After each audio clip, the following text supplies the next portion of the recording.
వైసీపీకి సర్వం తానే వ్యవహరించడమే కాకుండా వారు చెప్పినట్లే అభ్యర్థులను బదిలీ మార్పులు చేర్పులు చేసిన ఐపాక్ ప్యాకప్ చేసుకుందా? గెలవబోతున్నామనే ఉద్దేశంతో ఏర్పాటు చేసుకున్న పార్టీలను కూడా రద్దు చేసుకున్నారా? తాడేపల్లి ప్యాలెస్ కు సమీపంలో ఒక బిల్డింగ్ లో ఫ్లోర్ అంతా ఉన్న ఐపాక్ బృందం గప్చుప్ గా సర్దేసుకున్నారా? ఇలా సోషల్ మీడియాలో వైరల్ అవుతున్న ఐపాక్ కథ ఇప్పుడు ఆసక్తికరంగా మారింది. పోలింగ్ ముగిసిన తర్వాత సోషల్ మీడియాలో ఐపాక్ ప్యాకప్ అని వస్తున్న కథనాలు ఏపీలో వైరల్ గా మారాయి.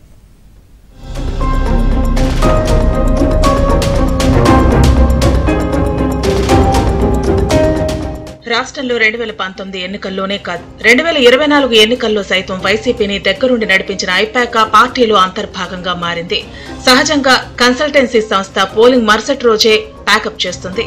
ఆ సంస్థలోని మెయిన్ టీంలో ఉన్నవారు కొనసాగినప్పటికీ నియోజకవర్గానికి మండలాల వారీగా ఉన్న ఐపాక్ బృందంతో పాటు సోషల్ మీడియాతో పాటు ఇతర విభాగాల్లోని వారు వైదొలుగుతుంటారు.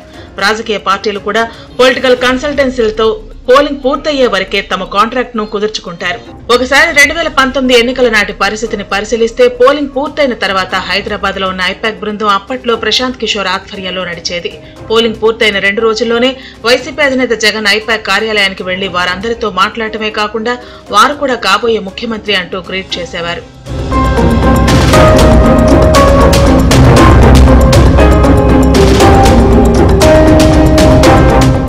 ఆంధ్రప్రదేశ్ లో ఎన్నికలు పూర్తవగానే సీఎం జగన్ మరోసారి అలాంటి కార్యక్రమాన్ని ఏర్పాటు చేశారని సోషల్ మీడియాలో వైరల్ గా మారింది.